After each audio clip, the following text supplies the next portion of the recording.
I know you've got them. There are things you do not want to tell your partner about, things that you think, things that you do, things that you feel, and that is totally normal. Maybe you have some habits that are a little bit embarrassing or gross, or maybe you have some secret needs or desires that you're worried about voicing. Maybe you have some like dead bodies in your freezer. Not literally. What I'm trying to say is that having secrets from your partner is, to an extent, totally normal. Hi, I'm Caitlin V, sex and relationship coach, and today I'm gonna break down the top 8 secrets that men don't want women to know. Dudes, I want you to know that whatever you've got going on in the bedroom or out of it, you are normal. You're not alone. A lot of guys live in isolation thinking that these secrets are just theirs and that they are going to take them to the grave with shame, confusion, and frustration, and it doesn't have to be that way. Even the most confident, the most successful, the tech millionaires and the star athletes who I have coached all deal with these kinds of secrets, and all of them think that they are alone. So what are these secrets that men try so desperately to keep from the women in their lives? Number 1, he is insecure.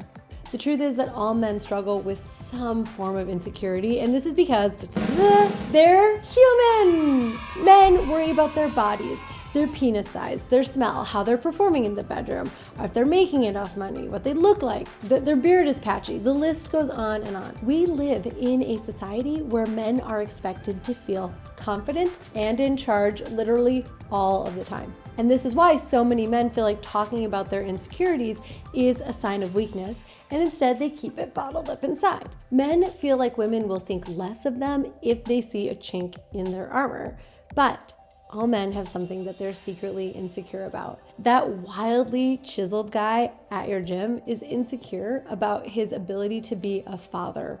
Your super financially successful boss can't sleep at night because he's worried that he's not pleasing his wife in between the sheets. George Clooney, there's something there. No guy is 100% confident and self-assured all of the time, not even the guys who seem to have it all together. Number 2, he has deranged sexual fantasies.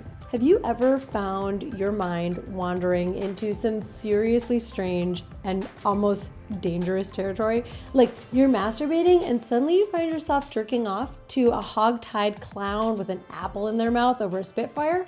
Well, you're not alone. Human sexuality is weird and complicated and awesome, and sometimes our fantasy lives get a little over the top. And then to top that off, man, testosterone is one hell of a drug, and it contributes to those thoughts that lead you to some seriously bizarre places. But oftentimes these wacky, sometimes dark sexual fantasies are something that men feel insecure about. They may fantasize about doing things that they would never actually want to do in real life. I mean, there's plenty of men that are in happy marriages who can't sleep at night because they're too busy fantasizing about their 8th grade teacher with a tongue ring. And these are thoughts that they would never want to share with their partners because they are afraid of being judged for it. And look at, this is something that women share as well. I mean, maybe she fantasizes about giving Dumbledore a blowjob while she's masturbating. You don't know. Number 3, the zone out. I think we've all been on one side or the other of this interaction. You're hanging out with your girlfriend, you've got a blank, glazed over expression across your face you don't even know, and after a few minutes, you're hit with a classic. What are you thinking about? And your response, nothing. This is an answer that often infuriates women, and that tells you a little bit more about what's going on inside of our minds, which is the opposite, aka something. But it leads women to believe that you're hiding something from them, you're having a thought that you don't want to share, or something that might be hurtful to them. And dudes, after coaching y'all for so many years, I know your secret. Your secret is you're actually thinking about nothing. Doesn't it feel nice to have a woman validate you in that way?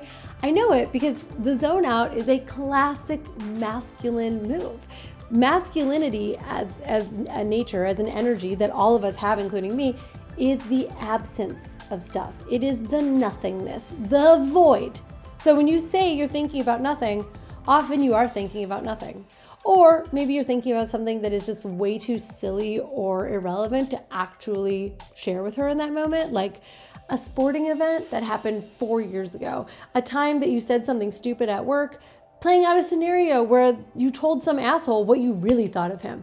But for whatever reason, zoning out is one of the ways that men recharge. It's where they go to boost their masculine batteries, or at least to take a break from all of the feminine life, which is happening all around them all the time. This is also one of my theories as to why y'all love sitting on the toilet for so long.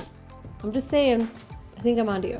Number 4, they don't always want sex. We live in a culture where men and women are conditioned to think that men should always be up for having sex, that their sex drive should be limitless, infinite, powerful forces of nature. But the truth is that there are plenty of times where men just are not in the mood.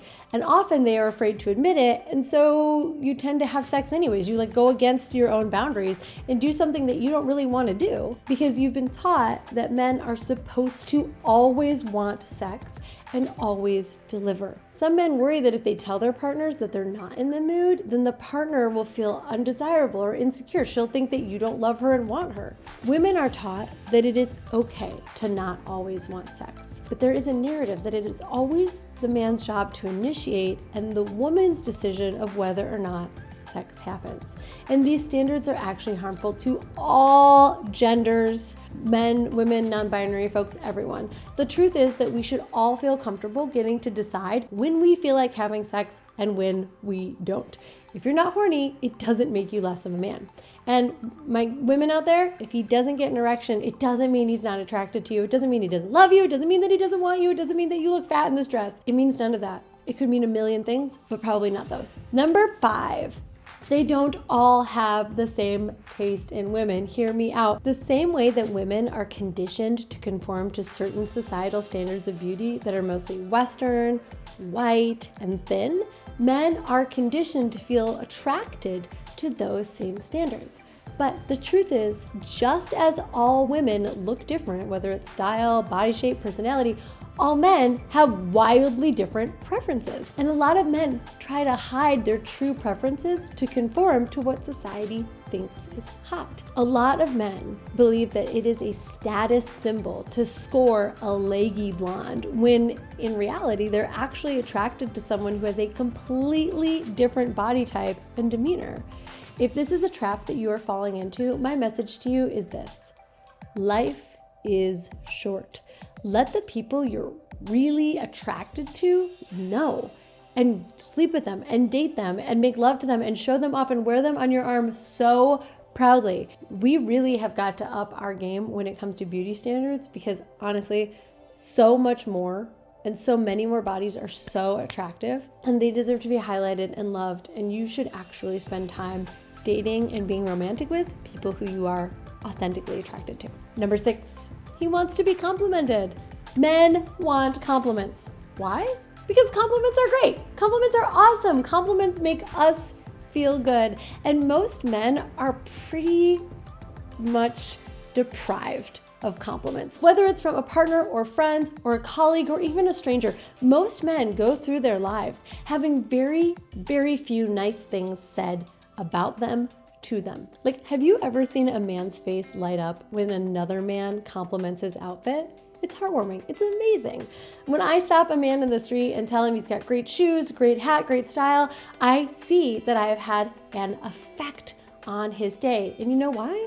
Because men, just like women, want to feel validated, want to feel seen, and want to be wanted. But we live in a world where it's seen as the man's job to make women feel wanted, to make them feel desired, to compliment them. And actually, to a degree where it almost becomes empty and compliments are just offered as some form of currency. Can we stop this, please? The next time that you see a male friend, whether you are a man or a woman watching this video, the next time you see something that you admire, that you like, that looks good on a male friend of yours or your lover, let him know. Whether he's just having a good hair day, he's got a great shirt that complements his eyes, he just has some really cool shoes that you admire.